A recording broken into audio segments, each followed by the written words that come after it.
Fala pessoal, tudo bem? Meu nome é Genilson, eu sou assessor de investimentos e membro do comitê ISD da Genial Investimentos. Esse é o Genial, nosso programa que fala sobre inclusão e diversidade no mercado de trabalho. E hoje eu trouxe uma pessoa muito especial e que é referência aqui no mercado financeiro, Laís Carvalho. Tudo bem, Laís? Tudo bem. Obrigada por me receber, obrigada a todo mundo que está assistindo a gente.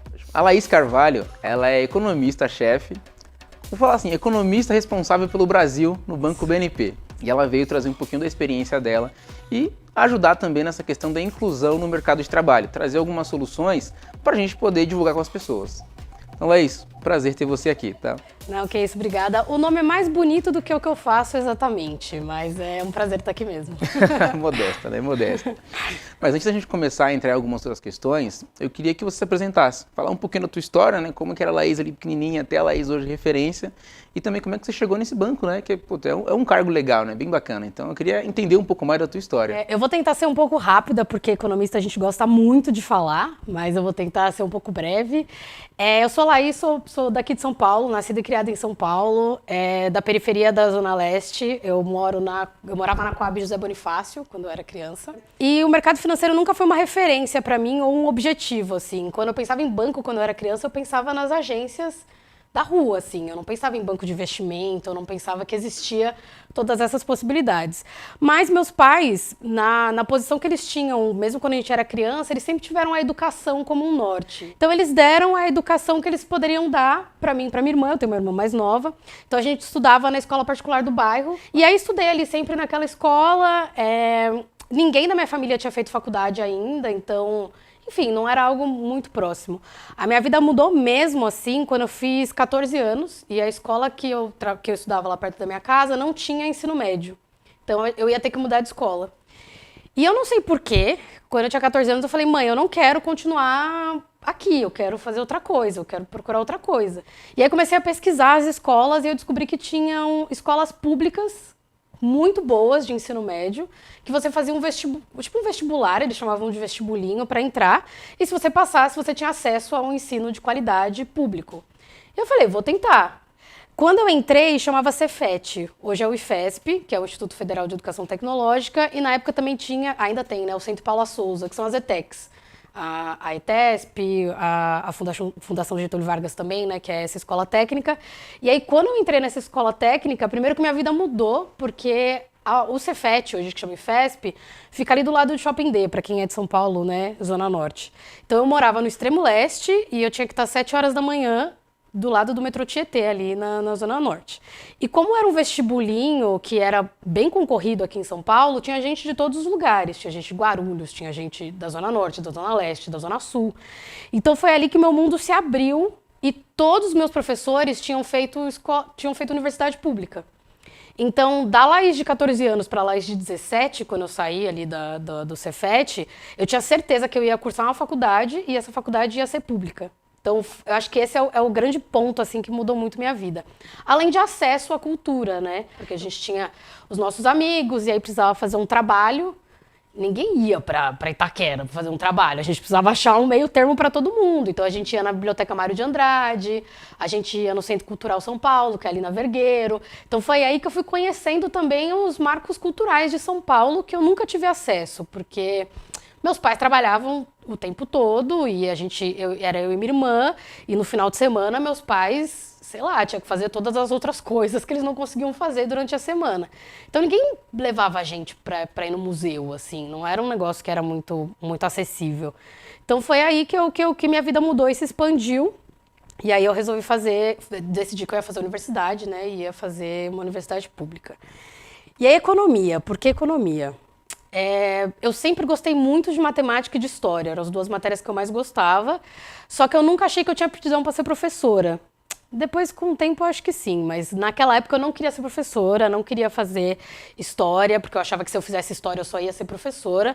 E aí eu comecei a ver outras opções, e aí eu fiquei entre relações internacionais e economia. E aí, a gente tinha alguns amigos que já tinham passado na universidade, me chamaram para ir conhecer, eu entrei na USP, né, porque a USP é aberta. Fui, eu falei, vou fazer economia porque tem mais matemática, relações internacionais tem muita política, não gosto de política, né, ironia do destino, porque hoje eu preciso cobrir política. E aí prestei economia e fiz economia. Entrei na universidade, odiei. Falei, não acredito que é isso que eu vou ter que estudar por 5 anos, porque é muito diferente do que você acha que vai ser, mas aí depois, conforme eu fui trabalhando, eu fui vendo que era o que eu queria mesmo. Então hoje eu sou apaixonada pelo que eu faço, eu amo ser economista. Não é só com a faculdade de economia que você consegue ser economista, você precisa fazer um mestrado também, né? Então eu fiz um mestrado também na USP. Mas aí foi que as portas se abriram. E aí depois que você está dentro da USP, você tem um selo de qualidade no seu currículo. Então o acesso para Faria Lima ficou muito fácil depois que eu estava na universidade. Aí fiz estágio, trabalhei em vários bancos aqui, sempre trabalhei no mercado financeiro. E aí depois decidi ser economista, fiz o mestrado e aí vim pra cá. Caramba, que história, hein? E o legal é que você veio da Zona Leste, né? Da Zona Leste, exato. Isso que é legal, porque assim, a gente tem aqui na Faria Lima, no centro, muitas pessoas que já meio que moram aqui ao redor. Então quando você vê alguém que veio de lá de longe e foi galgando ali uma história até chegar aqui, isso é muito legal e muito inspirador. Por quê? A maioria das pessoas que estão tentando entrar no mercado moram ou em cidades dormitório, né, que são cidades ali do interior, ou moram mais afastados. Agora, e no mercado financeiro? Você falou que trabalhou em alguns bancos, até chegar ali no BNP. E como é que foi a questão de processo seletivo? Foi a primeira impressão que você teve? Não, é um lugar muito solitário, vamos dizer assim, né? E aí, falando de números, né, sou economista, a gente ama estatística. Quando eu entrei na Universidade de São Paulo, o curso noturno de economia eram 90 alunos, eram 9 mulheres e 2 pessoas negras, eu sendo uma delas.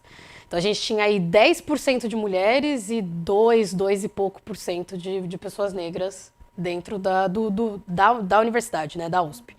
E aí você está falando de uma universidade pública, que é um cursinho, né, a prova é muito difícil para você entrar, e isso se reflete nas outras escolas também aqui de São Paulo. Então a hora que o mercado financeiro vai fazer os processos seletivos para poder trazer esse pessoal para trabalhar, são esses 10% de mulheres, são esses 3% de pessoas negras que estão vindo fazer o processo seletivo. Então, é muito solitário, porque assim, você não acha ninguém muito parecido com você.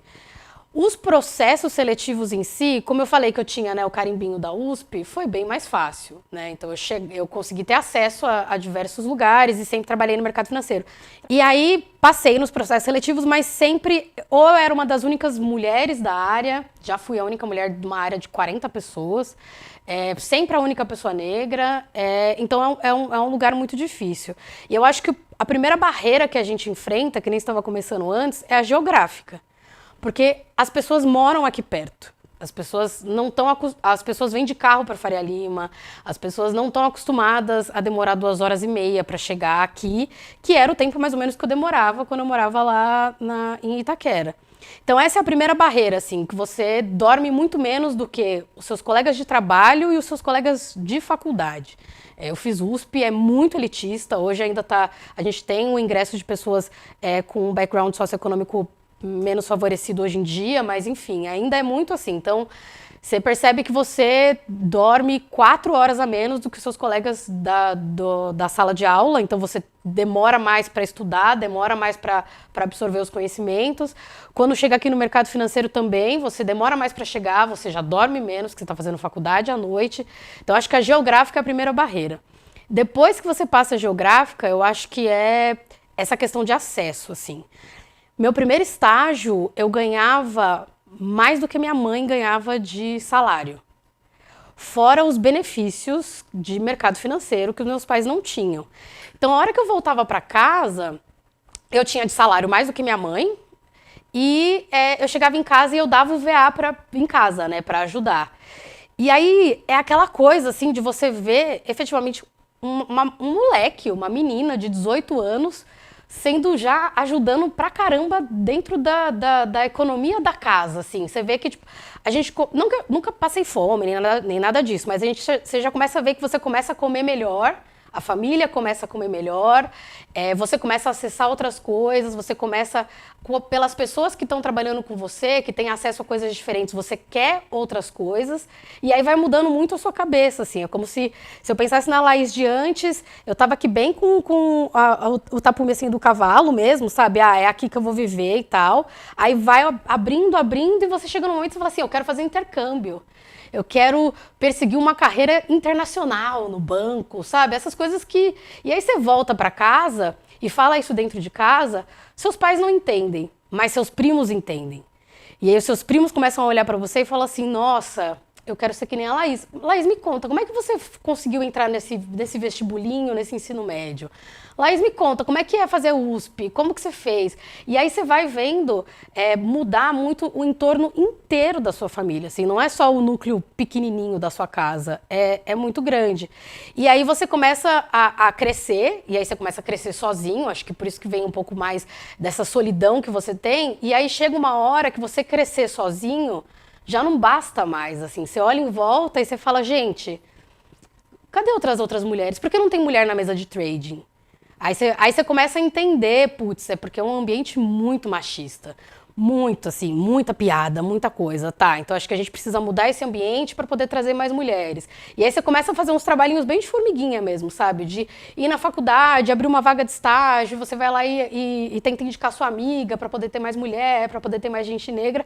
E eu acho que é isso, assim, a gente precisa trazer mais gente diferente para esse mercado, para trazer essas visões diferentes, sabe? Para as pessoas entenderem que não é normal você gastar R$150 no almoço. Não é normal o seu estagiário, ele não está indo no happy hour semanal da empresa, não é porque ele não quer, não é porque ele não gosta de vocês, é porque ele ajuda em casa, é porque o VR dele, ele dá uma parte para a mãe, então não tem como ele ir no happy hour toda semana, ele vai de vez em quando. Então, se você não tem acesso a essas coisas, fica muito difícil de entender também da onde vêm essas pessoas. Assim, eu dou um exemplo muito bom. A gente acabou de ter as festas de final de ano agora, né? E as festas de final de ano são sempre nos bairros por aqui. Você já parou para perguntar por que seu estagiário não foi na festa? O seu estagiário, seu analista, sei lá, uma pessoa de um cargo menor. Ou por que ela saiu super cedo da festa?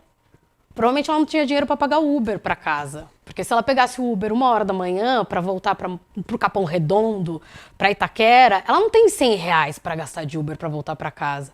Então, ou a pessoa não vai, ou ela vai sair cedo para pegar o metrô aberto. A gente, como gestor, ou a gente que está chegando nas posições de gestão, a gente está tendo destaque, a gente tem que olhar para essa galera e tentar incluir elas o máximo possível. Porque às vezes R$100 para a gente não é nada, mas você consegue fazer com que aquele estagiário consiga falar com o presidente da empresa naquela noite, que talvez seja a única oportunidade que ele tem de se mostrar. Então, acho que trazer mais diversidade para esse mercado ajuda a gente a ter outras visões e ver que o mundo não é essa bolha aqui da Faria Lima, né? Adorei. Isso foi, assim, uma aula de cultura incrível. Acho que só esse take que você fez já dava o episódio inteiro. Aí eu queria bater muito nesse ponto e eu queria trazer uma reflexão. Em condições iguais, pode existir a meritocracia. Em condições desiguais, a meritocracia não tem como você avaliar. Uma coisa é chegar uma pessoa que levou 15 minutos para chegar no trabalho e outra que levou 15 minutos, meritocracia, as duas estão na mesma condição. Outra que levou 2 horas para chegar, ela chega cansada. Pega na quarta-feira. Na quarta-feira, a pessoa que leva 2 horas para ir e voltar, ela já está desgastada. Para ela já é sexta, mas para o outro ainda é quarta. Então, quando a gente coloca isso em uma escala de anos, 6 meses, anos, por exemplo, você vê que o outro ele tem que se esforçar 3, 4, 5 vezes mais para entregar a mesma coisa. Então, quando a gente fala de meritocracia, a gente tem que avaliar a condição. Se a condição é igual, legal, a gente pode olhar aqui meritocracia mesmo. Em condições desiguais, aí você tem que tratar com desigualdade, de fato. Vou entender, a sua condição é essa e a sua é essa. Pô, legal, você está conseguindo entregar? O que a gente pode fazer para melhorar? Então, acho que essa questão, isso que você levantou é perfeito, tá? Até para trazer essa provocação mesmo para o mercado como um todo. Não dá para ter essa questão de meritocracia se não é igual a todo mundo. Então, esse é um ponto para todo mundo refletir, tá? Não tem uma solução disso. Mas é um ponto para reflexão, principalmente para quem avalia, até mesmo na hora do entrevista, né? Então, essas também são barreiras invisíveis, que as pessoas não enxergam. E quando a gente for fazer entrevista, eu mesmo fiz muita entrevista, eu sentia isso. Eu falei, poxa, eu cheguei cansado, ofegante. Aí eu chegava 1 hora mais cedo, tentava entrar em algum lugar, algum banheiro para me organizar, que tal, lavar o rosto, né, pra parecer cansado, tomar uma aguinha ali, respirar, voltar pro zero e aí ir pra entrevista. Agora eu queria trazer um pouquinho de solução. Sei que você tem um projeto muito legal, que você meio que foi conversando e foi falando, né? Pô, vi que não tinha, comecei a indicar uma amiga minha aqui ou outra, chamado Black Swan. E aí eu queria que você explicasse pra gente como funciona o projeto, como é que ele nasceu e como é que as pessoas conseguem acessar.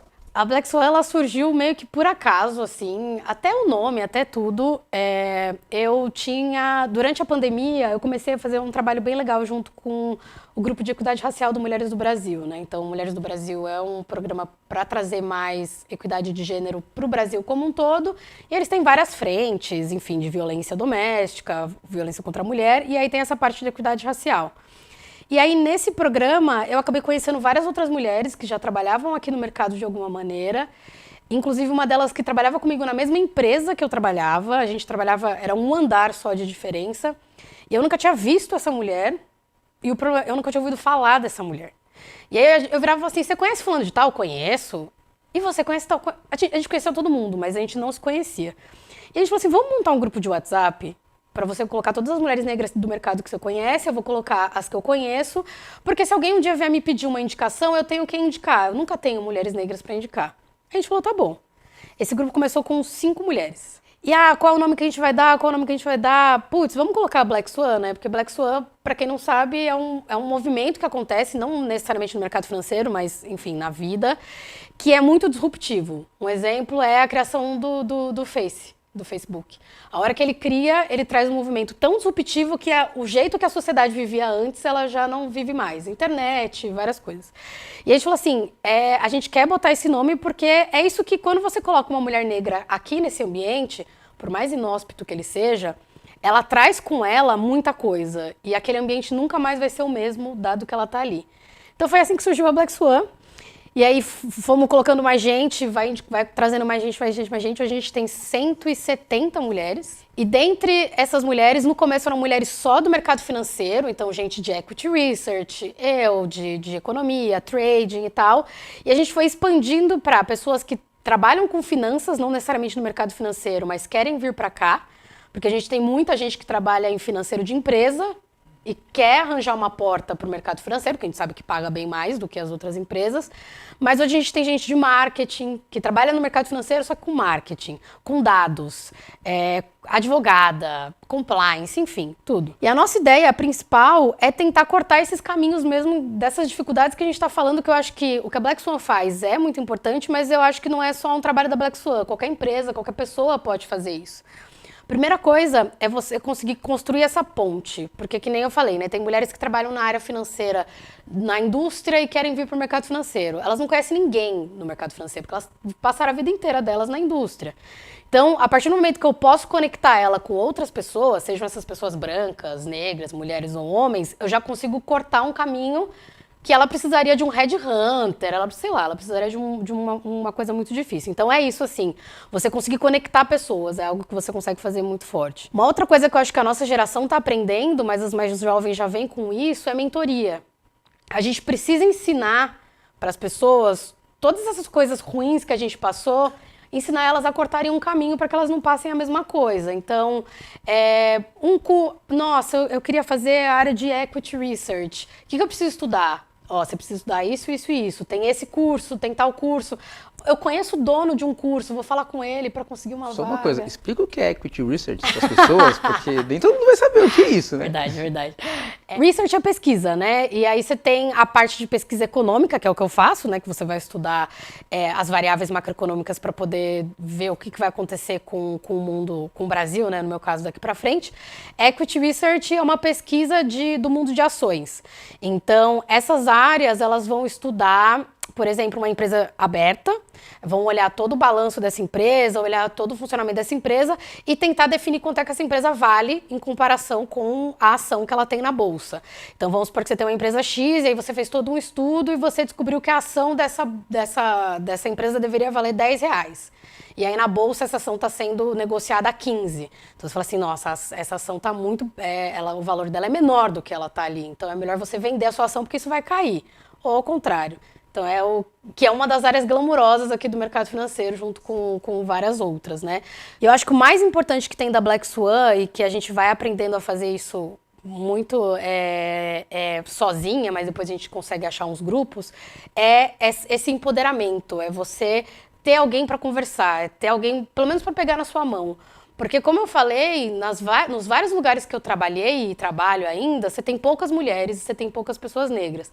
Então, às vezes você ouve alguma coisa, você sofre algum tipo de preconceito que você não consegue falar com ninguém. Você olha para o lado, não tem ninguém para você conversar. Então, esse grupo também é isso, assim, de você poder ligar para... A gente tá no grupo e aí alguém fala assim, gente, tô passando por um... Tem alguém aqui na Faria Lima para almoçar? E aí alguém vai almoçar com essa pessoa, porque essa pessoa precisa desabafar hoje. Então, isso também é muito importante. E dividir as nossas conquistas, porque eu não sei se isso acontece com você, mas eu tenho muita dificuldade de comemorar conquistas. Muita. Porque eu acho que vai passar muito rápido. Que eu consegui comprar alguma coisa, eu consegui atingir um nível de gestão, eu consegui atingir alguma coisa, mas parece que vai passar tão rápido, porque como você sempre tá sozinho, você sempre não tem gente para compartilhar, que você fala assim, putz, tô aqui, mas eu não sei se eu vou ficar aqui para sempre. E essas mulheres, elas estão ali para, às vezes, bater nas minhas costas, às vezes na minha cara. Do tipo, não, você é boa, você conquistou, você tá aqui, e aplaudir junto com você, assim. Então é muito legal essa conexão. Eu acho que o mercado tem as ferramentas para fazer isso. E não só o RH, gente. Não é o RH só que tem que fazer isso. A gente, como gestor, tem que estar olhando para as nossas áreas. A gente, como gestor, tem que perguntar para o RH. Tá bom, você me deu esses currículos aqui, mas não tem mais mulher, não tem mais gente negra. E a gente também entender que para conseguir achar as Laíses que estão espalhadas por aí, vai demorar mais tempo. Se você quer que a sua vaga seja preenchida em 2 semanas, a chance de você contratar uma indicação de um amigo seu, que é homem, branco, heterossexual, de uma socioeconomicamente mais, de uma situação socioeconômica melhor, é muito mais fácil.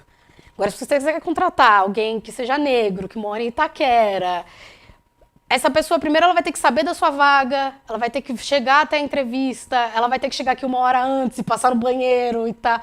Então, é mais difícil, demora mais. Então, não é só o RH que tem que fazer esse trabalho, a gente tem que fazer esse trabalho. E é um trabalho árduo, assim, porque é pro bono, é de graça. O gestor, seja ele negro, seja ele branco, é um esforço maior, assim. Ao invés de eu deixar tudo na mão do RH, eu vou ter que ficar perguntando para os outros se eles têm alguém para me indicar. Vou ter que ficar correndo atrás, vou ter que ficar pegando na mão da pessoa e falando, vem, por favor, que eu quero falar com você. É desgastante. Só que é o trabalho que a gente tem que fazer, porque senão a Faria Lima vai continuar com a mesma cara que ela tem hoje, que já é melhor, mas ainda assim é muito desigual, né? E assim, a pessoa, se quiser contratar, pode procurar a Laís, né? Tem mais quase 200 pessoas no grupo. Tem. E agora vai aumentar. E uma coisa, Laís, se alguém quiser entrar para esse grupo do Black Swan ou quiser acompanhar o trabalho que vocês fazem, como é que essa pessoa te encontra? A gente tem o Instagram, tem o LinkedIn, então só procurar a gente, Black Swan Brasil, no Instagram e no LinkedIn também.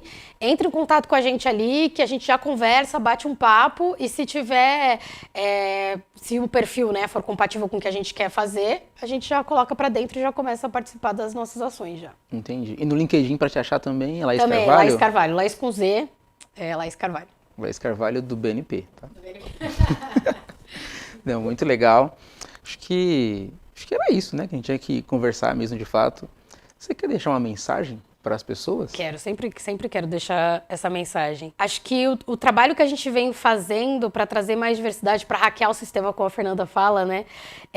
Ele é diário e ele sempre vai existir, assim. Eu não consigo me ver em algum momento da minha vida não fazendo isso que eu faço. Mas a gente precisa muito da ajuda das outras pessoas, né?